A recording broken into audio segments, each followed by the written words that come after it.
père congolais et de mère roumaine. Mais vous me traitez de rwandaise.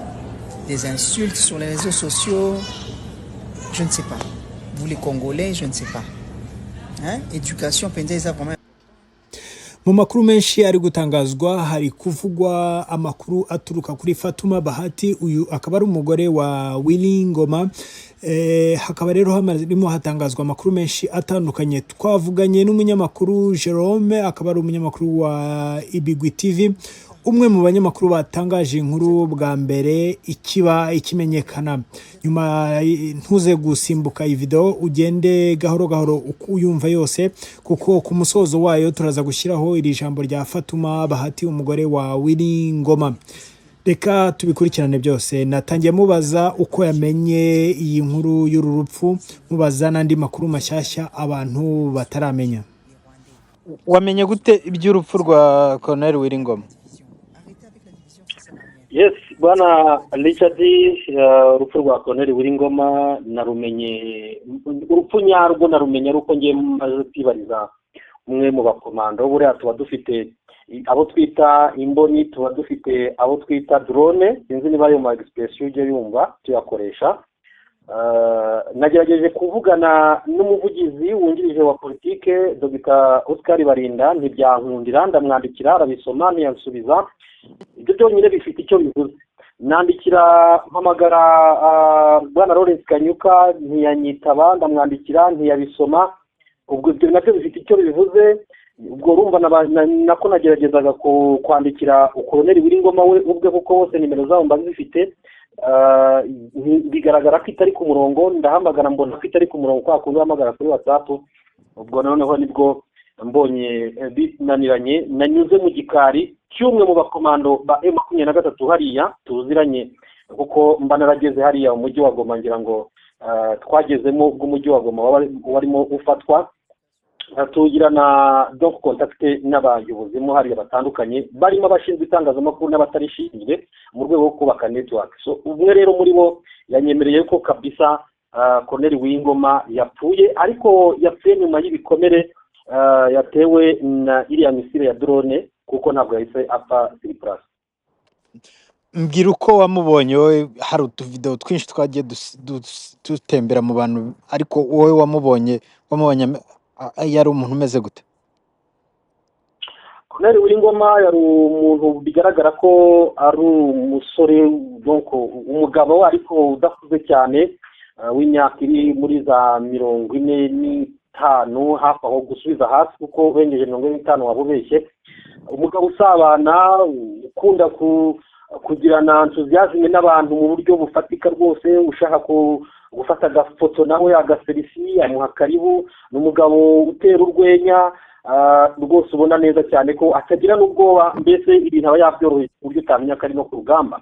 Ni umuntu abantu bose biyumvagamo, ni umuntu abantu benshi bumvaga nyine iyo bamugezeho babonanye na M23 yose muri rusange, ndetse bavuga kuko urabona nk'umukuru wayo General Sultan Makenga Mutarika, niho mvuga ntabwo ari umuntu upfa kubona uko wiboneye, ariko kandi wahura n'umu M23 ari we wese. Ariko iyo uhuye n'umuvugizi uhita uvuga uti M23 yose nahuye nayo, niyo shusho nge namubonaga. Jerome, nabonye nawe mwaranifotozanyije, kiragiye urabona ari iki abantu bazamwibukiraho? Colonel Willy Ngoma ikintu kimwe bazamwibukiraho, nawe wahita ucyumva, ni umunsi umwe hari mu matariki birumvikana 28, ntabwo twe twakambutse i Goma ngo tujye muri press conference. 28, 29 hafi aho ngaho ko twagiyeho kuri 30 z'ukwa mbere. Arimo arabwira abacancuro b'Abanyaromania ati mwihute muve mu gihugu cyacu kwikiringira ngo iryo jambo rarizi. Iriya video yabaye viral ku mbuga nkoranyambaga, mu binyamakuru, mu mateleviziyo mpuzamahanga. Azwi nk'umuntu wakanze abacancuro bataguye ku rugamba, kuko uriya mubare w'abacancuro yoherezaga kwikiri mutuzire ku butaka, ntimuzare imikino cyangwa se mu mukino na M23. Ni ishusho idashobora kwibagirana ku muntu uwo ari we wese ushobora gutekereza ku mutwe wa M23 kuko niba warabikurikiye ubona ko n'abanyafurika y'epfo bari hariya ubwo bagiraga amahirwe yo guhura nawe bifotozanyije nawe ariko intero yari kwikiri ni uvanga ijambo kwikiri rye mu muvuduko n'imbaraga z'ijwi ryumvikana ni ikintu isi yose izamwibukiraho kuko iyo adakora kiriya kintu bari gukomeza bamufata nk'umuvugizi usanzwe w'umutwe w'inyeshyamba usanzwe uri aho usoma amatangazo rimwe na rimwe cyangwa se agatanga n'amajwi n'amashusho audio visuel ariko iriya rumarike yo gucyaha aba mercenaires yahise imwagura cyane imugira si nawe yaguye wenyine ahubwo yahise yagura n'umutwe w'inyeshyamba bahita babona neza ko nta mikino ufite mbese ishusho ya M23 muri igaragarira mu rwego mpuzamahanga igaragarira cyane cyane kuri la jambo ngo ati kwikiri musohoke mu gihugu cyacu nta mikino iri hano. Jerome urakoze kuri iki kiganiro kigufi tugiranye. Urakoze cyane bwana père congolais et de mère roumaine, mais vous me traitez de rwandaise, des insultes sur les réseaux sociaux, je ne sais pas. Vous les Congolais, je ne sais pas. Hein? Éducation, c'est vraiment important. Hein? Vous avez vraiment il faut apprendre à bêler. Vous savez quoi? Je préfère être rwandaise que congolaise. Vous savez pourquoi? Parce qu'au Rwanda, j'ai été au Rwanda, j'ai vu comment le président Paul Kagame a arrangé son pays. Il n'y a pas match, il n'y a pas photo. Bon, Moussika, vous êtes loin. Vous êtes en bas là-bas. Vous comprenez? Vous êtes en bas. À Kinshasa là-bas, les détournements. Il n'y a pas de carte d'identité. Il n'y a pas d'électricité. Il n'y a pas d'eau. Vous n'arrivez même pas à gérer les embouteillages. Et c'est vous êtes là les premiers à venir insulter les gens, les Rwandais, sur les réseaux sociaux. S'il vous plaît, arrêtez avec la division. Arrêtez avec la division, ça ne sert à rien. Votre petit camarade va division, il y a un atinate. Dans la vie, il faut apprendre. Votre camarade va division, il y a un atinate. Vous comprenez? Please, guys, stop that. Stop your nonsense. Ok? Allez même à Goma. Vous allez voir comment le coordonnateur de l'AFC, Corneille Nanga, il a arrangé Goma.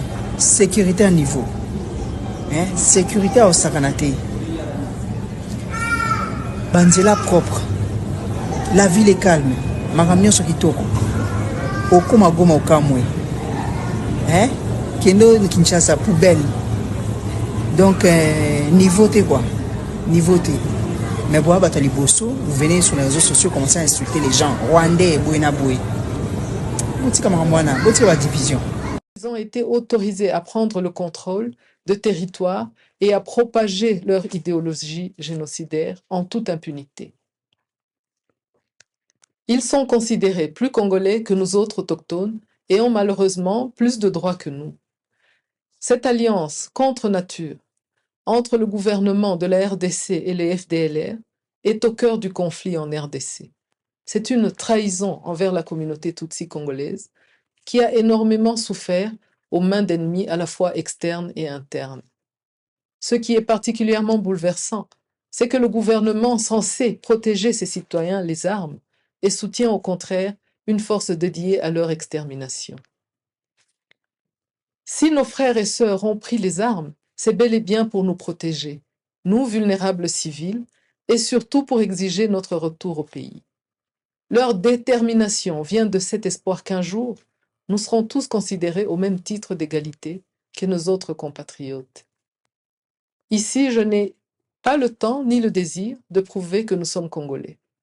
Cela est tellement ridicule car quiconque connaît l'histoire du Congo ne peut douter de ce fait. Tant que ces problèmes fondamentaux ne seront pas abordés et que la justice ne sera pas rendue, les Tutsis congolais et les Congolais en général continueront de subir d'indicibles horreurs, leur sort étant éclipsé par le silence assourdissant de la complicité et de l'indifférence de la communauté internationale. Cependant, nous ne resterons pas des réfugiés éternellement, et toute oppression précède la révolution. Ceux qui ne comprennent pas la raison de cette révolution peuvent chanter à longueur de journée que le problème du Congo, c'est le Rwanda. Mais cela n'enlèvera pas le fait que des Congolais justes et bons se sont coalisés pour créer un nouveau Congo, prospère, sans injustice et sans haine. Désormais, ce n'est plus seulement les Tutsis qui veulent le changement, c'est tous les Congolais qui veulent que la RDC soit réellement une république démocratique, sans mascarade électorale et sans corruption et sans haine. Kuvuga ikinyarwanda ntibimbuza kuba umukongomani. Bandeko nanga bakongole, toza bandeko. Ata tolobaka kinyarwanda toza